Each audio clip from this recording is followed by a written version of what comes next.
ఎంత ఇల్లు ఉన్నా సరిపోదు. వెళ్ళా 2 కోట్లు పెట్టి కొనేటప్పుడు వీళ్ళ జీతాలు కలిపితే 2 లక్షలు కూడా లేవు. అక్కడి నుంచి ఈఎంఐ ప్రతి నెల తద్దినవిది. మొత్తం సంపద అయిపోయింది. నీకు 2 లక్షల జీతం వచ్చినమాట నిజమే మిత్రమా, 1,50,000 ఈఎంఐలకి పోయి ఇంకా 50,000తో ఏం చేస్తావు ఇక్కడ?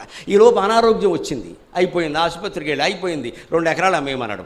ఇవన్నీ ఊహించాలి. మనం నిజంగా 2 కోట్లు పెట్టి ఇల్లు కొనాలంటే 1,50,00,000 మన దగ్గర క్యాష్ ఉంటే కొనాలండి, లేదా కొనకూడదు. 25 లక్షలు కూడా లేదు మన దగ్గర. ఇది పెట్టేసి మిగిలినంతా బ్యాంకులో పెట్టేసి మొత్తం ఈఎంఐ అంటే ఎవడు మాసికం ఇంట్లో వాడే పెట్టుకోవడం, అదే ఈఎంఐ తెచ్చి పెట్టుకుంటున్నామండి వేళ. దీనికి మళ్ళీ రుణ యాప్లా, రోజు పేపర్లో వార్తల కడుపు తరుక్కుపోతాం చూస్తుండే. రుణ యాప్ప, నువ్వు బీటెక్ చదువుతావు, ఎంటెక్ చదువుతావు, నీ బుర్ర ఏమైందో, ఎలా పడ్డావు దాంట్లో?